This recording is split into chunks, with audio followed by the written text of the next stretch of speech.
This is the If More Let's Divide podcast. Guys, Charlie, what's poppin'? Welcome to the If More Let's Divide podcast. Another episode. That means another week with your guys, the boys. Chai Fred, what they happen? What up, my G? Charlie. What's good? How you see the season so far? I think it'd be one or one. Yeah. And I think we are going to have more females than males for this season, which is dope. Which is dope, Charlie. Guys, Charlie, we thank you for rocking with us for a minute, and you guys, you have to subscribe. You guys have to subscribe. You have to, follow us everywhere. You have to, tell someone to tell Support. somebody. Yeah, you have to support, basically. But before Fred comes in, Charlie, guys, shouts to Atunwa Digital for, partnering with us on season 6. Booyaka. Fred, who do we have on the show? Charlie. If you grew up in our culture in Ghana, she was a face, but then beyond that, she's done so much more, and it's hard to dig up information about her online, but she be some Charlie, somebody we everybody for be excited to have a conversation. How you pull this one? I mean, she's been following the show for a minute now, and we spoke with DM. He was like, she's down. I'm like, okay, let's make it happen. So for weeks we've been trying to schedule, and it just came through. Nice one. Yeah, I am looking forward to this episode with, like Fred said, someone we all grew up, watching on our screens, and she has changed, she has transformed, she has morphed into so many dope things after that, and I'm excited for this episode. Guys, help me welcome Michelle Attoh. Booyaka. Finally. I've been checking you out for a long while now, a very, very long while. Properly checking you out. Okay. And then I saw you were a fan of the podcast. I am. And then, you are here today. And then history, and then we're here. Yeah. But I have something to tell you off the bat. What's that? I had a crush on your mother back in the day. In the 90s. We all do. In the 90s, I had a crush on your mother. Okay. I was a young boy, primary school, and I see this film, and I'm like, how she speaks. Like, it not be say she is slang, but she pronounces words properly. Yes. She's articulate. Exactly. She's eloquent. Very. She's well spoken. Very, very shy. Shouts to my childhood hero, still my hero. Then they say women be heroine, but Charlie, we do all. She is my hero. Like drugs. Yeah. I was actually gonna say, wow, it does kind of sound very close to illegal substances. Then, several years down the line, I met you. We met? No, like I saw you. You saw me. Oh my God. And I'm like, you know what? I'm going to ditch your mother. You are now my new crush. Yes. That is so cruel. Ditch. That is so cruel. So that is, you have also been my crush, for a very, very long time. Not even because of your appearance and how spot on you are when I see you, but it's because of the several things that you have done for me as a boy growing up. I'm humble. Ultimate paradise. Yes. That was the ultimate. Yeah, your name was Monique, right? Yes. Monique. Yeah, Charlie Kai. Do you know something? Michelle? He's not telling any lies. He's being absolutely vulnerable and honest. Do you look back and recount all of these great moments that you've had on screen, and whenever it comes back to you, especially from your beginnings, how do you feel? 20 years is a long time to kind of process and to reassemble memory. And especially when within that phase, you were completely oblivious of the impact that you had on society. That's one. And so fast forward to where I am now, it's like when you mention the things that you just said and other people that have said things about how Ultimate Paradise and my character impacted them, it really blows me off because I'm like, I was so, they say like in your 20s, you're kind of floating in your 20s, right? I was not even in my flesh. I was just going through the motions of just acting out the part. But I'm grateful for that time of my life because it's made me the seasoned woman that I am today. So acting now, I have reference. So I love the fact that I have something to go back to. Do people still see you in town and come up to you? They do. Really, still? Yes. Wow. Cause for some. When you say come up to me, in what sense? Like, oh, I know you from. I get. You look familiar. Oh, okay, I get that. okay. I get that so much, and it didn't kind of click until, because obviously now that I've cut my hair, it's more like you look familiar. Yeah. But it's like, wait, you kind of trigger a memory that I used to know because I'm not on TV, like you said. I'm incognito. I'm really like under the radar.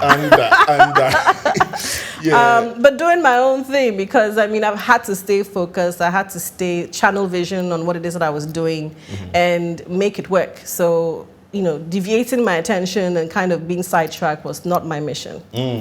So yeah, I do get that. Fred, did you ever watch Ultimate Paradise? Of course. This was when? 1995. Yeah, 1995. That's crazy.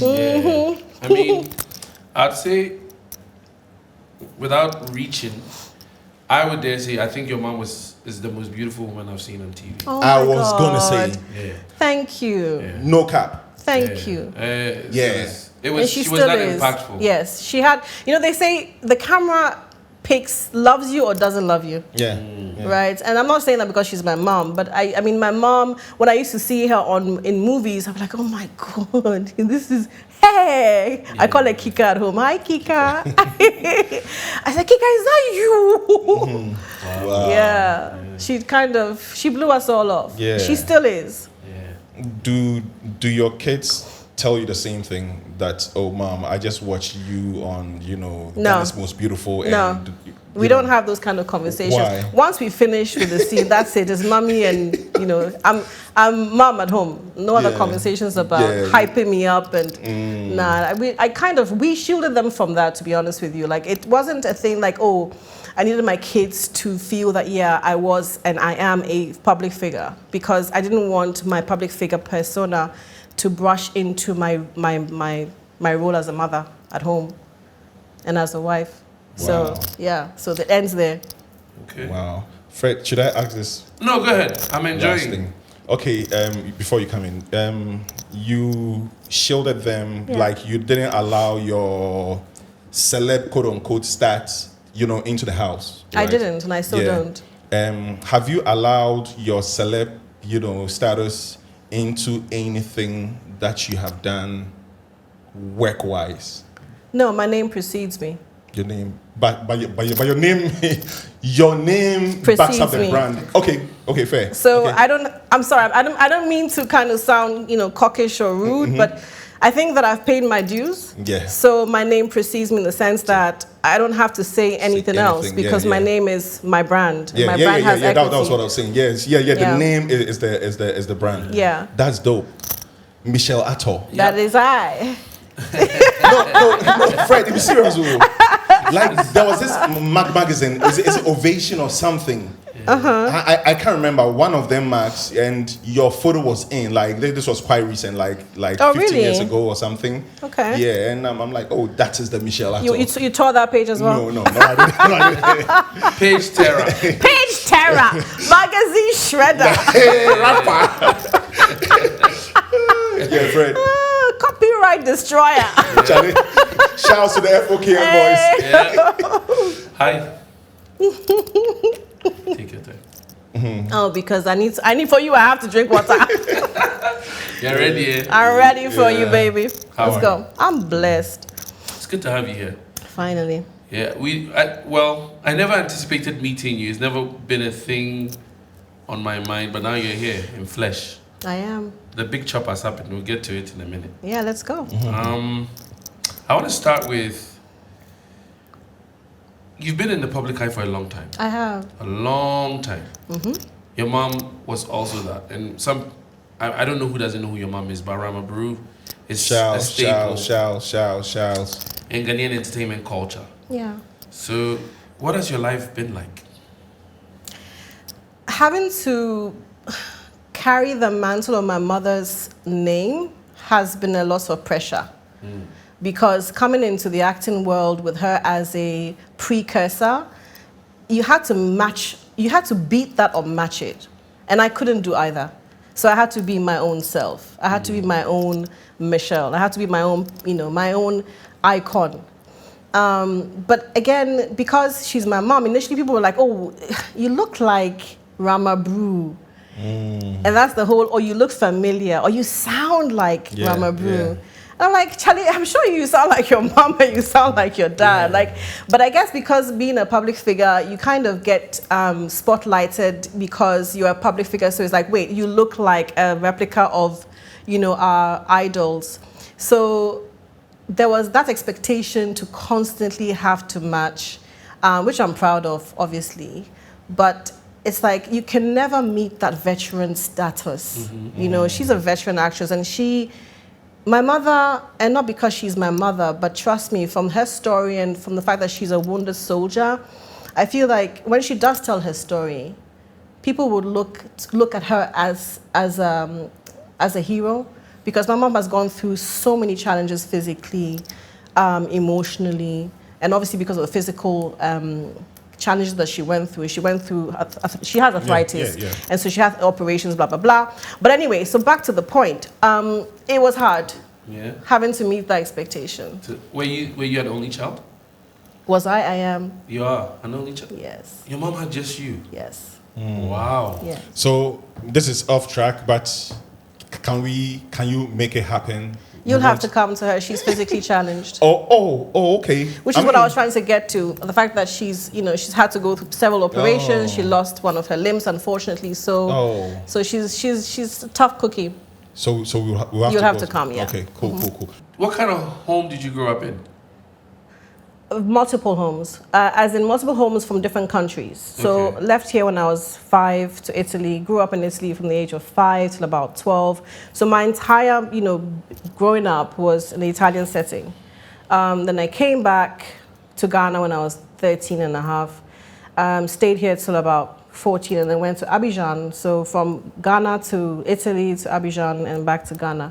So I've kind of, my brain has had to readjust and readapt several times. So many times to kind of climates and social, changes and cultural practices and ideologies and even the academic systems. So I'm a global citizen. Yeah. Has that helped you in like like your art form, one like your acting and how you even speak? Has that shaped you in any way? I think it shaped the way I think.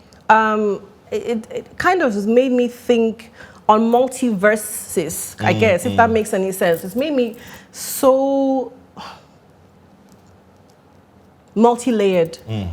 I don't have a one-way way of thinking. I can think in multiple ways. And I think that's also because as a creative, and not just in the acting, people just know me as an actress, but I'm actually a marketing consultant and a producer. Yeah. So, and I'm a creator, so I create and develop products and things of that nature. So I think it's enabled me to have a diverse way of using my left and my right brain in equilibrium. So I don't just think, traditional cultural one way. I kind of think in a multi-dimensional way. Yeah. We have mentioned your mom. I've seen her sing twice. Yes. Do you remember Jazz Tone? I remember Jazz Tone. Yeah. I remember Jazz Tone. Yes. And plus 233. Yes. Well, plus 233 is quite recent, but Jazz Tone from back in the day, and I think I saw her there once. But are you in any way? I know you are to BB Brew. Yes, that's my aunt. Wow. So what, because BB is so dope. She is. She an amazing musician, not a singer. And a person. And a human being too. Yeah, I know her so well because of her space, That she. Intesano. Yes. Yeah. I used to New go morning. there. Yes, exactly. Are you like, now I'm thinking, is everybody from your family into the arts in a way or something, because your mom sings amazingly well? People don't know that. So my mom and my aunts grew up in a diplomatic household, so they traveled the world. Bougie. Bougie. No, wait, why? Accept it. Accept it. Diplomatic Accept it, household. Nice way to say it. But bougie. Do you want me to rap? Hold up, wait a minute. We're listening. Diplomatic household just gives you that I guess, again, maybe that was a mirror of what I also had to go through, that multi-faceted, multi-layered, disposition to life, and also way of thinking. So the question that you're asking, are we all from creative family? I guess we are, yes. So do you sing? No, I don't. You don't And sing. I don't do the shower singing either. People say, are you like a bathroom shower? No, I'm not. Yeah.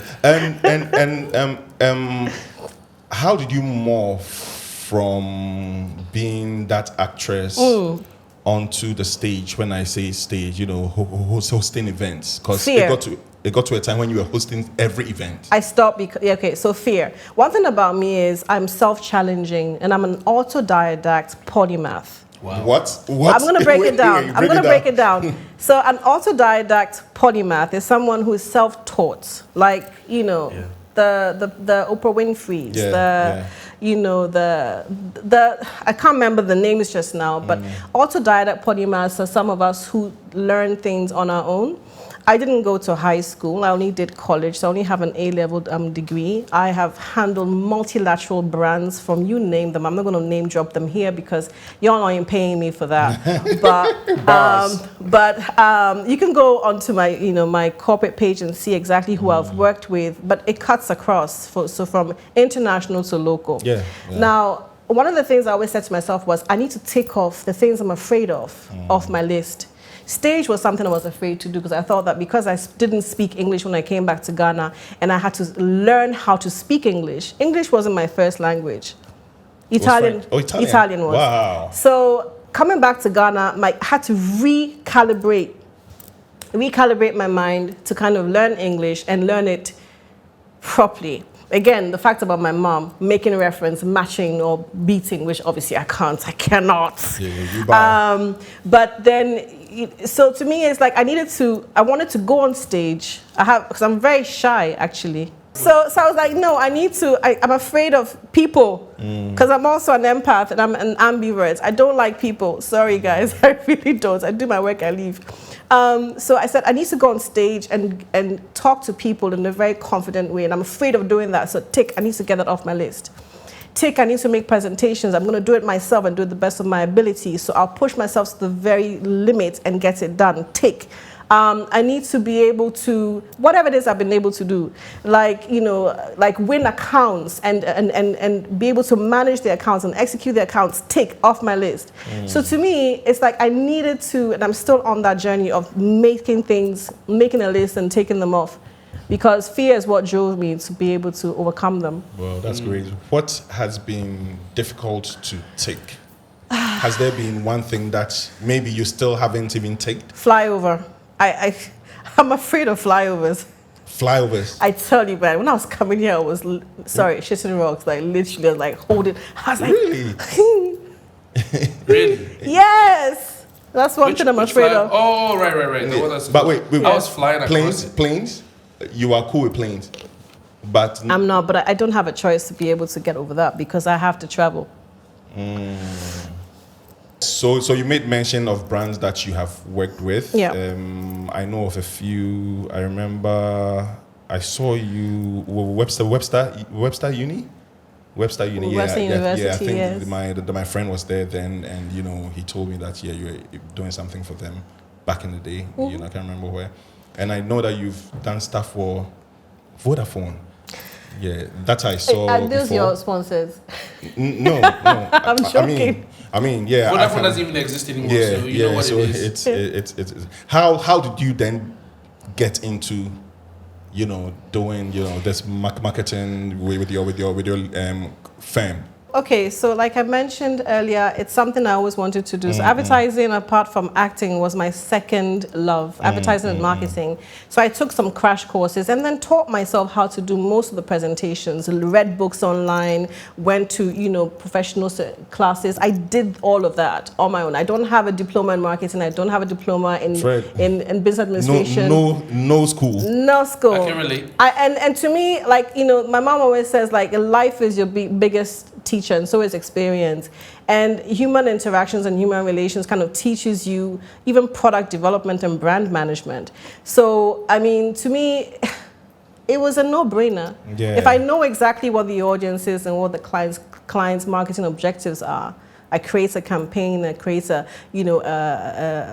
execution based on that. So it's okay. no-brainer. So maybe I would say, well, for me, right? I've been to people to pitch ideas, and they realize that this guy hasn't been to school for anything. Okay. And true, I have not been to school for anything, and I did systems engineering, and I'm not even using that now. Never ever used it. There is this thing with Ghanaians, and then your certifications, degrees, yes. Your degrees. Yes. Fred, I don't know if you have faced that, really. Every day. And what would you tell them? I'm still smarter than you. I don't think that, and honestly, I'm not trying to downplay academics and education. But I feel like if you are able to prove yourself and you make sense as to what it is that you want to present to a client, and it makes sense to their end objective, you don't need a certification to be able to get through the door. Yeah, but some of these, firms and businesses. Yeah, maybe that just comes from the old world structure of how. See, it's hard to disseminate between a sea of individuals who want to do something for you and what says they are capable. Right? So that system allowed them to be able to say, okay, these guys have at least done a certain amount of work for me to pay attention to them. But a lot track of times, record. yeah, so but I think in the world that we're in now, with education being so accessible, you have to be open-minded to allow different people to be able to thrive and do their things. Yeah. So Michelle, if you had gone to school, right, what Law. would you have? Yeah. Oh wow. Right on point. Yep. Really, law. Yeah. Yes. Fred, did you catch that vibe? She comes off as one. Really? Yeah. Why is that? Like precision, and I think you're trying to maybe not argumentative, but you're very clear about how you say what you want. Yeah, very, very clear. Yeah, most lawyers. Okay, Fred. You're interesting. I'm interesting. Yeah, have you been told that before? I've been told that I'm intense. I've been told that I am different. I've been told, and I love it. Why would I want to be ordinary and common? I mostly by Ghanaian men, I suspect. Unfortunately, yeah, but that's okay. So I know where we're going, but that's why I think you're interesting. Unfortunately. So I think interesting is described as intense here and opinionated and different, those kinds of things. But when you're smart or you have exposure, you have a lot of things on your mind, you may come off as that. That's not my concern. I'm concerned about your time in Italy. Yes. How did you end up there? So not concerned, that's by default, because my mother was married to an Italian, so we had to move to Italy, and so that's how come. And I was only 5 years old, so did my primary schooling in Italy. So literally my formative years within Do you still speak? Non posso parlare italiano. Ah. I can speak French though, very well. Okay. Italian went because French came in. Understood. But if an Italian spoke to me now, I would definitely be able to understand, but I won't be able to speak the way I used to speak and speak English. Do you still go to visit? Sometimes, yeah. Okay. Okay, so let's come back to your work. I was just being nosy because I was trying to find out your background information and I couldn't get anything. Fine. I said I'll find out on set. But yeah, Mutogwa talked about you transitioning into marketing. Yes. Your representation on radio. You've done some TV. I've never done radio. Oh. It was a TV presenter? Yeah. Okay, cool. Never done radio. So forgive me about that. I don't know why I thought you did radio. But that's fine. Your work in media, was it something that you felt like you had to do? So that's a really good question. And I would only answer that question because I feel that this is a reference that somebody probably needs. A single parent in my 20s, I was in survival mode. I needed to latch on to my brain's capacity to be able to keep me and my family alive. And so the next best thing on my list was, I was afraid of doing presentations, and I didn't want to just use my, sorry to say, my fame, my God-given good looks to just present. Because to me, I was like, nah, I'm better than that. So I'm going to teach myself how to do marketing and advertising, and I'm going to keep my family afloat. And I would bring the bread and baking home. Okay. So that's how I veered into that. And so that was my focus for nearly 17 years. You were a single parent at that age? No, I was a single parent at the age of 37. Okay. So I'm trying to make the connection. You said something about single parent. Mm-hmm. That's why you made the transition. Yeah, because I mean... Are you still a single parent? I am. Okay. How's that experience been? Which part of it? All of it. The part that you want to talk about. The worst... I think people look up to you, that's okay, what I mean. That's fine. The worst is over. Okay. Because survival mode taught me how to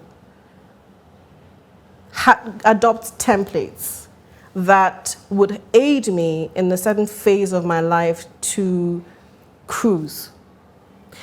When you're in survival mode, you make a lot of mistakes. You make a lot of financial mistakes. You kind of butt head a lot of people. You offend some people. You lose some jobs. You gain some jobs. So within that period of evolution or growth, I developed templates that I can now use to cruise in. So I'm basically in cruise control. 37, became a single parent. Do you want me to go? No, you can so, and I'm tying all the questions I have for you eventually. But when I was looking up your stuff online, yes, every place that I'll go, it would say stuff about you, and then parent, and this one. Yeah. Yes. Ramabru. Yes. Ramabru. So yes. The first question I did the thing on, I said, Michelle, you get poppy. and of course. And somebody, like, the response was laughter, but I was like, I want to find out the story. So that's the question. So for the sake of my parents' privacy and also respect for my late father, I would just say that, my father was Freddie Attoh, which kind of connects the Chris Attoh, Ken Attoh lineage. Okay. So my father and my mother were married, and he was Freddie Attoh, and my mother, as you well know, is Ramabru.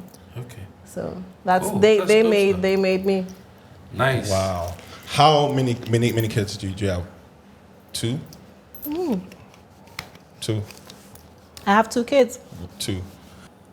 Do you have spots where you are like, and if those times come around, how do you deal? I've had many. I've had so many I can't even count. Like, I've fallen down and picked myself up so many times that I've lost count. You know, you said something earlier about, you can see that I could have been a lawyer. Yeah. The bravado cloak that a single parent and a single woman goes through is that you develop this masculine cloak. And your femininity kind of gets sidelined because you're in survival mode to push through, to cut through, to break through, to achieve. So you go through all of these challenges. And so I've had many times when I was financially distraught. I've had many times when I owed money. I've had many times when I had no money. So there's been phases in my life that, and again, you may or may not be spiritual, but for me, God is my anchor. Like, God is my is my everything. And people are like, oh, but you're Michelle Attoh. You don't seem like a Christian, like religious person. I said, does God carry is there anywhere in the Bible that says that, you know, to be a lover of God, you have to or a God warrior that I am, you know, I have to have it labeled on my forehead. I love God so much that I pray as I sleep. I pray as I shower. I pray as I eat. I pray all the time. But I never had this level of God factor. My God factor wasn't always there. I had to break down to break through.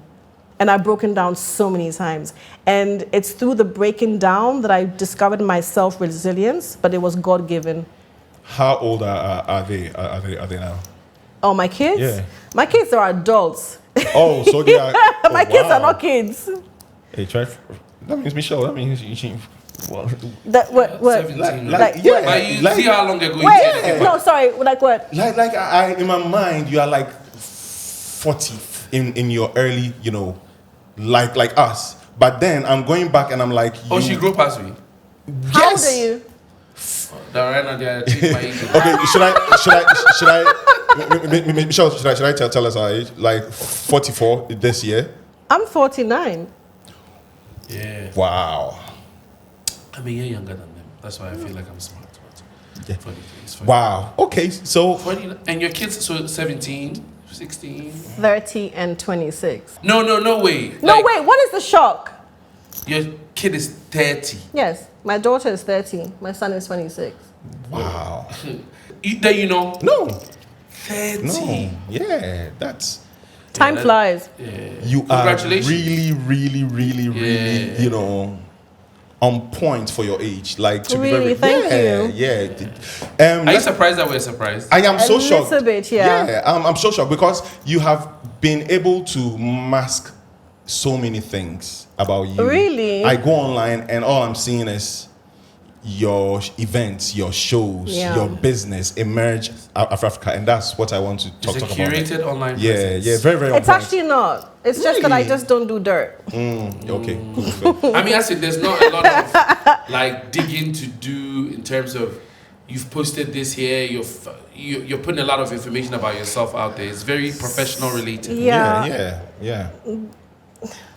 Yeah. Intentionally? Yes. I'm very private. Okay. But let's go back to a serious conversation. Because what should you I? touch on. Yeah, go ahead. So with your business, Emerge Africa, you said you didn't go to school for what you are doing now. No formal training. Yes, no formal training. And I want to ask how you were able to navigate. Did you bring someone who had training in to help steer the path? Or Of course, you did the company- everything the company yourself? has- And even how did you start? In the beginning, I was with my everything, my own accountant, my own secretary, my own everything. Like as an entrepreneur, when you start off, you pretty much have everything on your plate. But as the company evolved through the years, we obviously brought on professionals, but it didn't mean that I couldn't do what they could do or better. Because one thing I don't do is I don't rely solely on somebody else to get it done for me. I've had times when even I'd stay in the office till midnight till 1 to get the job done. I don't believe in solely relying on yourself. You basically have to lead your team and be an example of discipline and consistency. So I've always relied on myself and obviously delegated when the time was right. So yes, the company has professionals and myself. And also when I saw that you were into this, I was quite shocked a little bit because from what I know you for, I would say you would maybe build a film studio. That's the plan. Or you would do this, or you would That's do that. the ultimate plan. You get me? That's the plan. You know? Yep. So did you find a gap in that sector? Was that why you entered? Which sector? Like marketing, PR. Like So when I started in the early 2000s, when I came back from South Africa, because I know we've skipped a couple of things, but when I came back from South Africa, so I was the first presenter on Mnet way back in 2002 to represent Ghana and Africa. And so when I came back, I realized that there was a gap in the advertising ambient space. So I introduced the mechanism called the ad motions. And so I had machines in university halls, Volta Hall, Mensa Saba Hall, Saba Hall, all the halls in the University of Legon, where I had these standing machines that had scrolling advertising screens, the ad motions, and then I had all of the murals on all the university halls, and then I also introduced the medians when Glow came into the country, all of those signs in the middle of the roads across the crowd. It was green, and then that big globe. So yeah, I've done quite a bit. I've worked. Wow, so that was you. That's me. Yeah, serious stuff. Yes. Yeah. Wow. Me, I'm more like I said. I think you're very interesting. I'm intrigued. Thank you. Even more now that I'm discovering more about you. But Mutombo has covered a couple of things I want to try and bring back together. Yeah. You talked about single motherhood. Yes. And you've talked about your professional life, how you've veered off into it. Yeah. And I think the single mother entrepreneur is one of the most prevalent realities in our Ghanaian culture. Yes. It doesn't get spoken about enough. No, but it doesn't. I believe women actually, those single mothers, businesswomen, entrepreneurs, anchor the economy. They do. They're the heartbeat. Anchor a lot of our dreams as young people. And you being so sincere when you were talking about being to the point where you were broke, didn't have any money. I survived on 200 cities and nobody ever knew. Wow. For 2 weeks. For a woman of your stature, that's even stunning to hear you say that, for the world to hear. I'm curious now about what gave you the... I hate the word strength, but what is it that you think allowed you to be who you've become and survive it and raise children and still be a professional woman and still carry all of these things that you were carrying and still be in the public with these bright lights on you? You have your mom's history to deal with, expectations, all of that stuff. How did you navigate? So there's two things that happened in my life in my early years of my teenhood when I was in Abidjan that I think really marked me. At the time, I didn't really think it was something that was a positive experience, but for someone that has probably gone through that or is going through it, I think they need to hear this. So my relationship with my father, then again, as I said, I came back to Ghana when I was 12, 13, moved to Abidjan, never knew my father really, because that was my biological father. Went to Abidjan to go meet with him. And again, this man is in his prime, living his life with his new family and everything, and not wanting to zero in too much on what was happening at the time. But there was a point in his life where he was going through some hardships. And so his patience level was really, really limited and very low. And I'm a teenager, like my hormones are here, and wanting to impress and be his doting child, I always wanted to be with him. Or get his attention. So as a teenager, obviously, you'll do things. Come home late, curfew, I would not respect the curfew. I wouldn't do my homework on time just to get his attention. I didn't know I was doing that until now that, with hindsight. So I remember he was very strict, very emotionally unavailable to an extent. I didn't know what that was until now. And to him, it was like, I'm spending all this money on you. We're going to a private school. You've got to meet your grades, and you've got to at least excel and do well in class. I wasn't doing well in class, so I wasn't. I was just bumming about, and I got my results. One of my test results came out, and the first thing he said to me when he got my results, he looked at them, and I got really bad grades, and he took a felt pen, and he marked it and said, "You are a failure." And he pasted it on my wall, in my bedroom wall. And I will never forget that.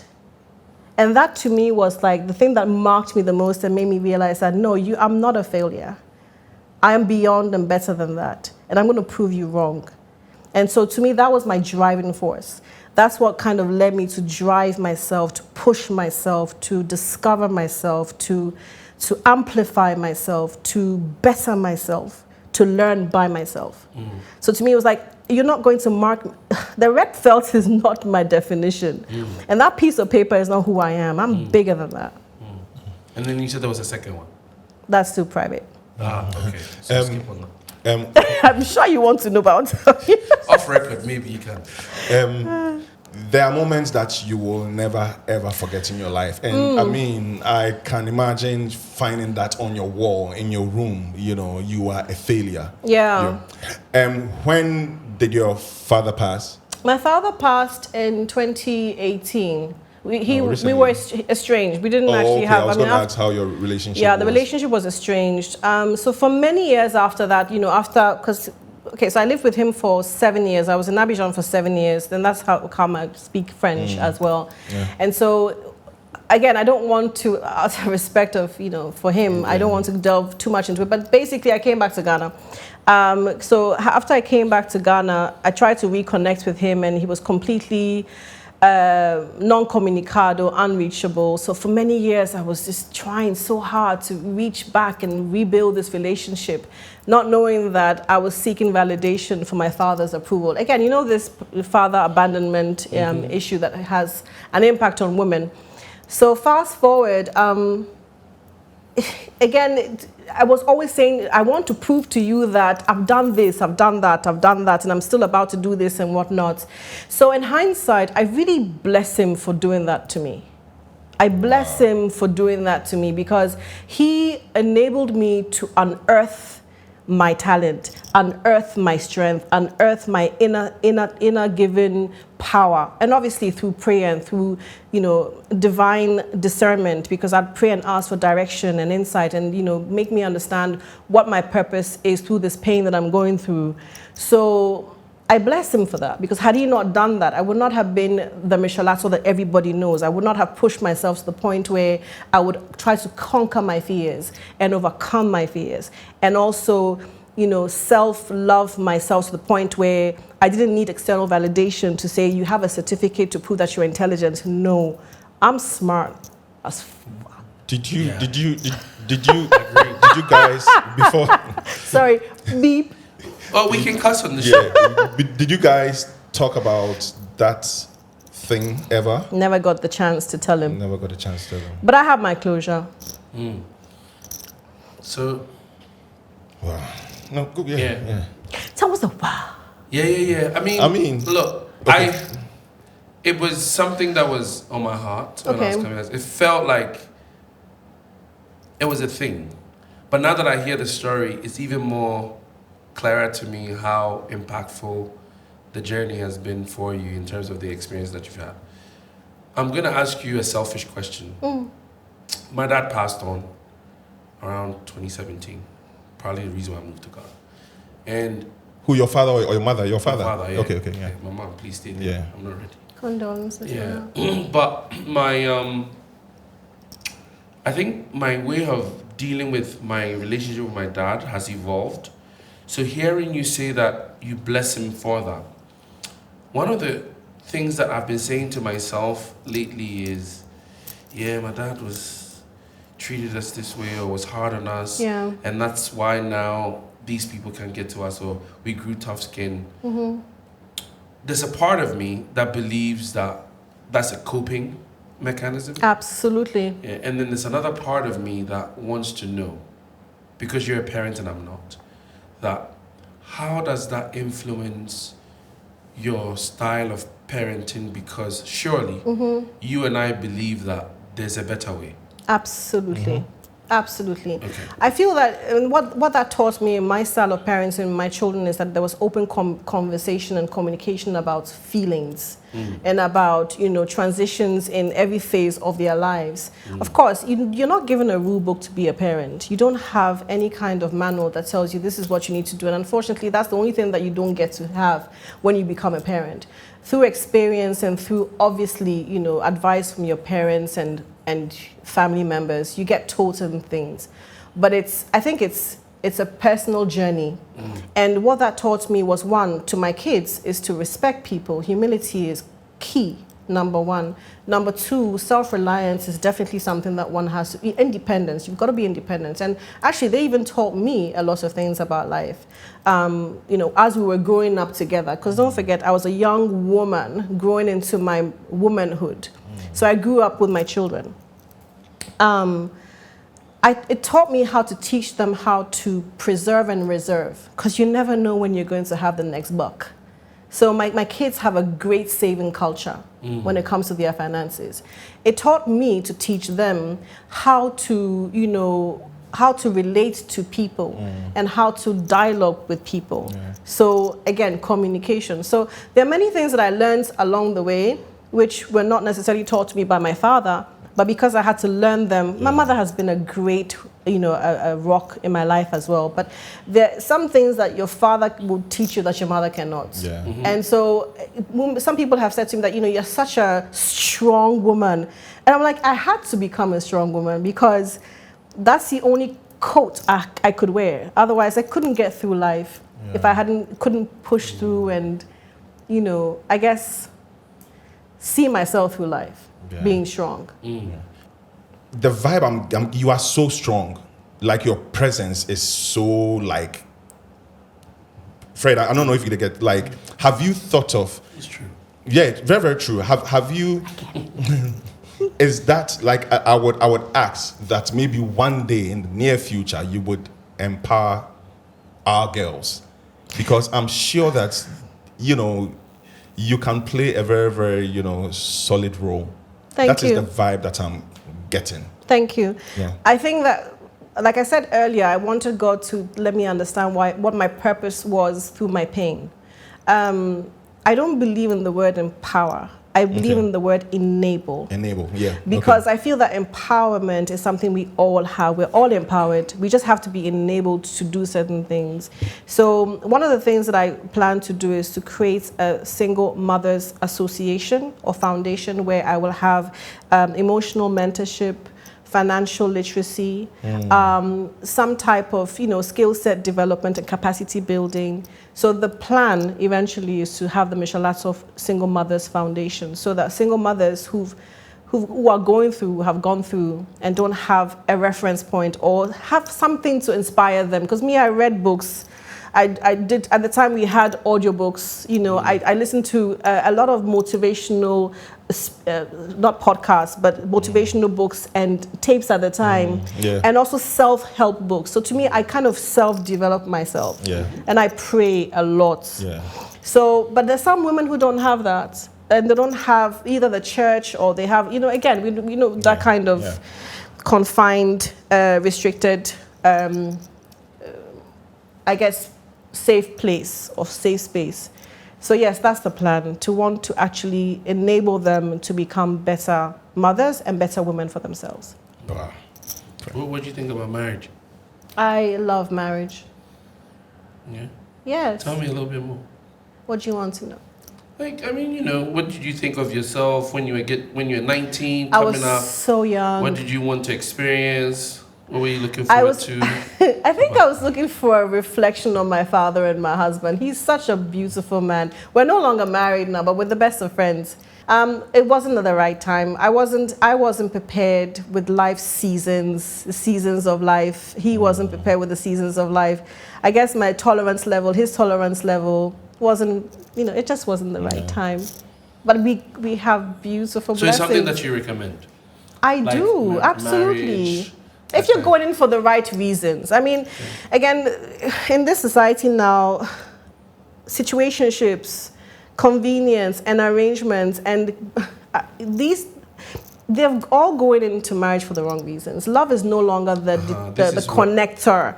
The connector is what can connect us and advance us. It's no longer the purpose of love. It's for the purpose of advancement. It's transactional. A lot of marriages that I see nowadays are transactional. They are not based on true, authentic love. Like when you see the person, your heart is pounding. Yeah. But that's why I'm asking. Because sometimes... So my husband, wherever you are... show up, huh? The reason why I was asking is because I also know, or a little bit about our culture where if you're... I don't know if my mom watches this and if she ever be comfortable the way I talk about her. So I'm gonna say it this way. I think there's a lot of women that stay in situations because of stigmatization. Absolutely. Of being single and all of that. But marriage also gets used as a ticket. And a statement of value. Yeah. Like, you're it's not a status. Because you're not Mrs. and blah, blah, blah. And I was asking you specifically because you've accomplished so much with your life. And you've done worthwhile things. And just for the simple fact that you're single, young women who are aspiring to achieve with their lives may look up and, oh, I don't want to end up like her, single and whatever. That's why I asked you what your thoughts on marriage are. And you gave me the answer by saying that you think they're not doing it for love and it's transactional. I'm single alone, but not lonely. I'm single alone for now, but not lonely. Okay. I think there's a huge difference. Okay. There's so many answers or so many things I would love to delve in on this particular subject. I'm in my 40s. It doesn't mean that because I'm not remarried now that I am a has-been. One, I refuse to accept that label. Number two, I'm not lovable. I refuse that. If the energy of the man that is meant for me, that has been prepared for me, does not match me, then we're not compatible. I don't settle because I'm being told that you're pushing late 40s, whatever, so you have to get married. God will ordain the right man for me at the right time. My time will be right when God says so. And for him also. So I feel that, and I'm not being pompous about it, I just know that God will guide us both to meet at the right time. So a young woman who's single, who has had her children, who has a business, who's still not married, work on yourself. Clean up your act. Get your house. There's a song by Damian Marley, Clean Ship. I love that song. I love that song too. And it says so much because it almost as though it says that you need to work on your vulnerabilities, your insecurities, your shortfalls, the things that you know somebody else will not love. How can somebody love you if you don't really love yourself entirely? You don't take care of yourself inside out. You don't eat well, you don't drink, you don't hydrate well, you don't self-care well. You're not going to attract that towards you. Yeah. I strongly believe that. So to the question, when the time is right, the right man will appear, or vice versa. Would you still go back to the screens, like to act? Like if you are called upon for a film, would you do it? Because I've not seen you in one in a while. So yes, I would. Because I think life has kind of given me a lot of lessons to be able to portray different character types and different roles, because I've gone through so many phases of my life. So I'll be able to portray anything at this point without being intimidated by the role. I feel like when people go into acting now, they go in with too much consciousness about themselves. They don't relinquish themselves and unpack the layer to be able to portray something that they're not. They want to look pretty and they want to look okay, and they've got to suck in and tuck in and have the... Nah, man, you got to act. Let it all go and act. Do you know what I mean? So from where you came from, 1995 or all to Ultimate Paradise till now, if you look at what the films now, do you have any views? So what's your take on like? So the films in Ghana. Solely Ghana. I feel that we have a lot of potential. There are lots of emerging, talents. A lot of filmmakers are making some, headlines and making some great impact. Without wanting to mention anyone in particular, but I feel like the whole industry has evolved.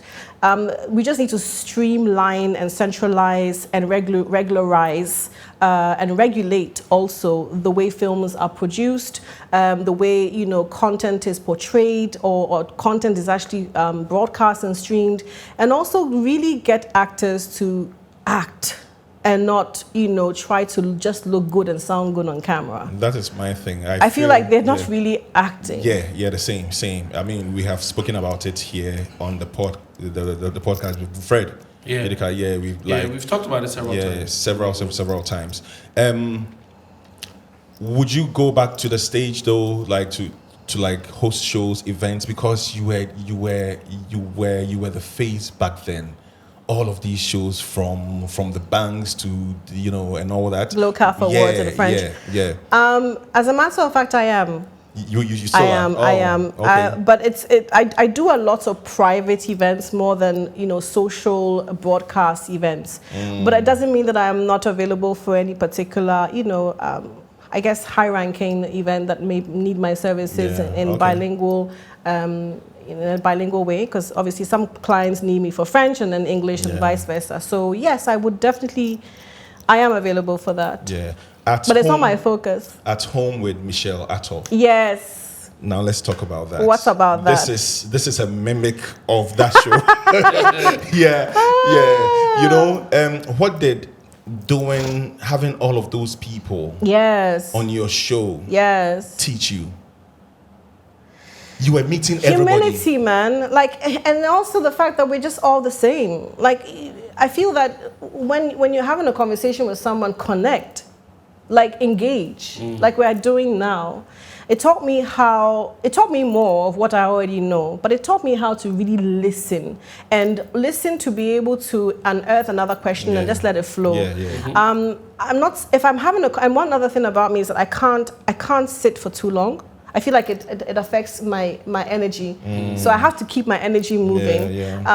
So it taught me how to sit for a bit because you know, I can't say, sorry, you know, music, soul child, can we get up for a second and go for it? That was dope. That was dope. He was on your show. He was, That's crazy. Yeah. So how were you connecting with all of these people, or was it from your team? So I was actually a presenter for a production company called iFactory Live by Michael Jabba. So he basically created At Home with Michelle Attoh, and he had a PR company, or has a PR company, that was able to connect the various celebrities in Atlanta to come to my fictitious home.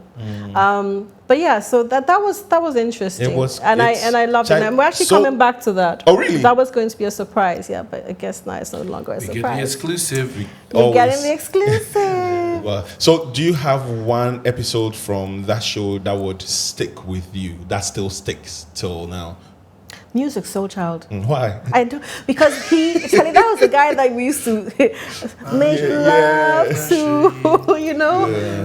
Like, listen, who didn't listen to Music Soul Child way back in the 90s? Like, he was on auto repeat, you know, like. And he had one of the dopest videos ever. And his videos at the time were really dope. So the feeling, like, how was the feeling like I was when shaking. You heard... I was like, God damn it, I'm literally about to talk to Music Soul Child. And he was wearing his glasses throughout, so I just see the reflection of myself, like, oh, I look good. I look good, girl. Keep on talking. Friend. But that was a good one. You mentioned your love for film. Yes. And your goal of establishing a film house. Academy. Yes. You have a genealogy of that family comes from that. I want to ask a favor, if it's possible. You don't have to, but it would be great to see the evolution of you and your mother on screen.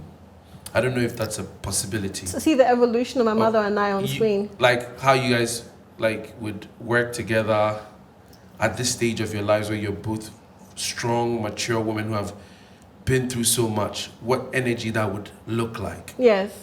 So selfishly, I think the culture could use that. But my question is...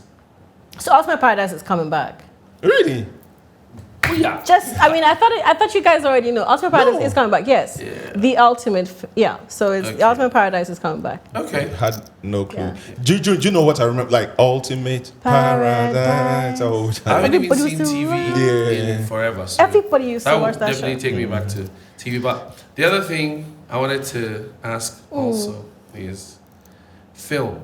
I think we just had our first live show. Yeah. And one of the most important questions I think that came from the crowd was about the impact of film, the propaganda of film. Yes. What it can do to a society. And I think us growing up, Ultimate Paradise set a certain standard. Yeah. The bar was set. Yeah, it was like when you say bougie, it's cool, but everybody also knew that, Charlie, there's a way to speak properly. Yes. There's a way to behave, there's a way to do, you know. And I don't know if we have that anymore, so I'm not criticizing any existing shows because I don't watch anymore. But nothing seems that impactful culturally. What do you want your film legacy to be like when it's all said and done? What are some of the things that drive you? Or you think about since you're in that industry? So when you mentioned what would I want to do, because I want to go back into film and set up this academy, one of the things my mom and I have actually spoken about is to teach the main 4 things. So analysis of the script, really unpacking the script and understanding the script, understanding the backstory of the script and what the tone, what the director's intent was and has been for the story, unpacking the dialogue. Obviously, there's another subject to consider in the academy and training. Voice, diction, facial expression, and general portrayal of character and versatility of character. So my legacy to that last question is the pace setter of TV. The I love pace setter. that. Yeah. That's a pioneering spirit. Yeah. Okay. I mean, but I still have a lot of miles to go. Understood. And this idea of you and your... So Ultimate Paradise coming back, that means your mom is going to be... Yes, absolutely. Okay. Is she excited? She is. Absolutely. We all are. Okay. Are you guys tight? Like Are we tight? Yeah. Yes, we are. We're very close. Love it. Love it. Your sense of style. Anytime I've seen you, you are always on point. Oh, thank you. Thank you. Minimalistic. Yeah. Very calm. I'm a very minimalist. Yeah, but what would we find on you all the time? Like, do you have a color that you always wear? Green is my favorite color. Green is my color. Why? Like green for like, him or for me? Yeah. But you know green is my favorite I know. color. Yeah, but I've never asked you why. Green. Why? Man. It's just something about it. So rich. For me, green represents vitality, life. It represents freshness. It represents renewal, newness. So I'm constantly, colors have an impact on you. Colors, Really? Of course they do. I almost wore green today. Colors have an impact on you, yeah. And it's... I love that you love your colors. Finish your thoughts on colors. That's pretty much it. And green is... Yes, you're always leaning towards... It's good currency. This color, I kept looking at the green because I'm like, okay, she must really it's a rich green. Yeah, like, it's a rich green. It's like, I would call this emerald green. Emerald green. Yeah. Emerge Ghana. Yes. You've done all the stuff. Yes. You mentioned some USA, Globacom, you said, and all that. What are you guys working on now? So we are focused predominantly on video marketing and content development. So a lot of storytelling through product infusion. So short stories around your product. So for instance, lifestyle productions, but very short, bite-sized ones. Because a lot of viewers' attention span is very limited and very diluted. So how to sell a product is to make it relatable and adaptable to the audience to be able to grasp it and grab it and buy it if you're selling a product. How's your experience been on set? From being a fan that's watched the podcast to being here present with us. What can you speak on your experience? I think it's really chilled. Yeah? I think it's more chilled in person than it is for what I watch. Okay. Like, we seem a little bit more serious than usual. Now? No, as in compared to what you see on screen. No, as in it really is a really chilled show. Like it's a show that you want to watch with your feet up on your couch. Just either drinking a beer or a Guinness. Guinness, you just got a free promo from me. Look at that. Like Guinness? No, I don't. I'm just saying. What's your drink of choice? I don't want to sound bougie, but I love champagne. Come on, let's give it. Come on. Yeah. I mean, but it's the truth. You asked my preference. There's nothing the wrong bubbles, with champagne. the bubbles. Yeah. But I'm not drinking at the moment. No drinking. It's beyond dry January. We're going all the way Okay. till the end of the year. Congratulations. As far as I wish can. you the strength you Charlie, need. it's hard. So your choice of champagne leads me to my next question. Imperial Nectar. Well noted. Okay, well noted. Fred, Yes, sir. on you. Michelle, what Yes. would you typically do I love for your fun? chain. Thanks so much. It's the most beautiful necklace. Like it I've really seen. is cool. Like it's not a pineapple or it's like a pine nut. Looks like a pine. Palm fruit. A palm fruit. Okay. So wow. My grand uncle made it in 1958. My grandmother gave me this as well. So this is actually one of Can I see? Please? Yeah. They're looking. Oh, okay. Yeah, What anyway. does it symbolize? It's actually a coin. Okay. That's really dope. Yeah, thank you. What would you typically do for fun now? Because trust me, there's nothing online.